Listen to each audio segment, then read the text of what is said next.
Hi hello എൻ്റെ എല്ലാ കൂട്ടുകാർക്കും മോംസ് വീഡിയോയിലേക്ക് സ്വാഗതം. എല്ലാവരും സുഖമായിട്ടിരിക്കുന്നല്ലോ. അപ്പോൾ ഇന്ന് നമുക്ക് കറിയൊന്നും വെക്കാൻ പറ്റിയില്ല.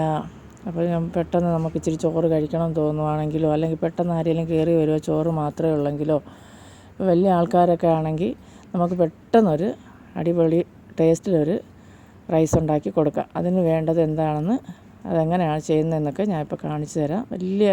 ഒത്തിരി സാധനങ്ങളൊന്നും വേണ്ട. 1-2 ഐറ്റം വെച്ചിട്ട് നമുക്ക് പെട്ടെന്ന് ഉണ്ടാക്കുന്ന ഇത് ഇച്ചിരി എരിയൊക്കെ ഉള്ള സ്പൈസി ആയിട്ടുള്ള റൈസാണ്. അപ്പോൾ നമുക്കത് എങ്ങനെ ഉണ്ടാക്കുന്നതെന്ന് നോക്കാം. അപ്പോൾ അതിനായിട്ട് ഞാനിവിടെ 2 സ്പൂണ് വെളിച്ചെണ്ണ ഒഴിച്ചിട്ടുണ്ട്. അതിൻ്റെ കൂടെ തന്നെ ഒരു 1.5 സ്പൂണോളം നെയ്യും ഒഴിച്ച് കൊടുത്ത് 1 ടീസ്പൂണ് കടുകിട്ട് ആദ്യം ഒന്ന് പൊട്ടിക്കുക. അതിലേക്ക് നമുക്കൊരു സ്പൂണോളം നല്ല ജീരകം കൂടെ ഇട്ട് കൊടുത്തതിന് ശേഷം ഒരു 2-3 വറ്റൽമുളക്, ഉണക്കമുളക് ഇട്ട് കൊടുക്കുക. അതിലേക്ക് ഒരു തണ്ട് കറിവേപ്പില ഇട്ട് കൊടുക്കുക. എണ്ണ ഒന്ന് നല്ലപോലെ ചൂടായിപ്പോയി. അപ്പോൾ ഒന്ന് മാറ്റിയതിന് ശേഷം വീണ്ടും ഞാൻ ഒരു 1.5 ടീസ്പൂണ് കടലപ്പരിപ്പ് ഇട്ട് കൊടുക്കുന്നുണ്ട്. അതുപോലെ തന്നെ 1.5 ടീസ്പൂണ് കപ്പലണ്ടിയും കൂടെ, വറുത്ത കപ്പലണ്ടിയില്ലേ, തോടൊക്കെ മാറ്റി അതും കൂടെ ഇട്ട് കൊടുത്ത് അതിലേക്ക് ഒരു 6 അല്ലി വെളുത്തുള്ളി ഒന്ന് കല്ലുകൊണ്ട് ജസ്റ്റ് ഒന്ന് ചതച്ച് മാത്രം ഇട്ട് കൊടുക്കുക. അതും കൂടെ ഇട്ട് കൊടുത്തതിന് ശേഷം നമുക്കൊന്ന് ചെറിയ തീയിൽ വെച്ച് നല്ലപോലെ ഒന്ന് മൂപ്പിച്ചെടുക്കണം. അപ്പോൾ ആ വെളുത്തുള്ളിയൊക്കെ നല്ലപോലെ ഒന്ന് വെന്ത് വരണം. അതുപോലെ നമ്മുടെ കടലയെല്ലാം ഒന്ന് മൊരിഞ്ഞും കിട്ടണം. അപ്പോൾ തീ കുറച്ച് വെച്ച് ചെയ്യണം, അല്ലെങ്കിൽ കരിഞ്ഞു പോകും.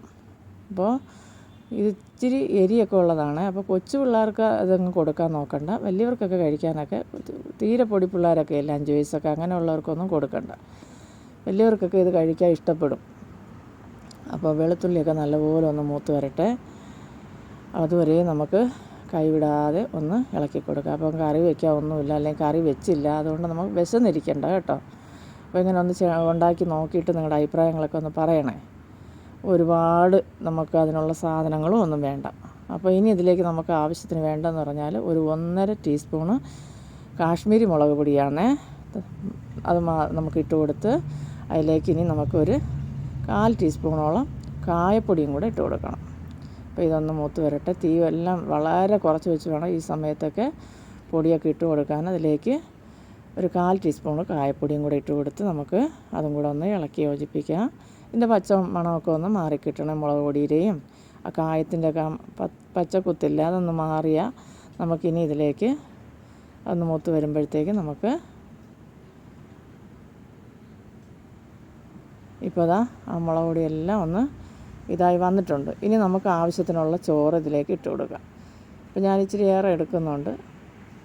ഞങ്ങളിവിടെ 3 പേരുണ്ടല്ലോ, അപ്പോൾ അതിനനുസരിച്ച് ഞാൻ ഇച്ചിരി ചോറ് എടുത്തിട്ടുണ്ട്. അപ്പോൾ അത് നമുക്കൊന്ന് ഇളക്കി കൊടുക്കാം.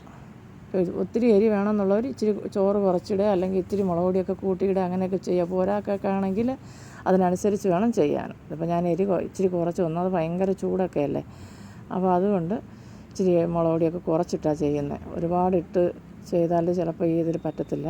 അപ്പോൾ ഉപ്പ്, പിന്നെ ഞാൻ പൊടി ഉപ്പില്ലാത്തതുകൊണ്ട് ഇച്ചിരി ഉപ്പ് വെള്ളം കേട്ടോ ഞാനിതിൽ ഒഴിച്ച് കൊടുക്കുന്നത്. പൊടിയുപ്പ് ഉണ്ടായിരുന്നെങ്കിൽ നമുക്ക് ആ വഴറ്റിൻ്റെ സമയത്ത് ഇട്ടാൽ മതി. ആ വെള്ളം ഒഴിക്കാൻ ഞാൻ ആ സമയത്ത് വിട്ടുപോയി.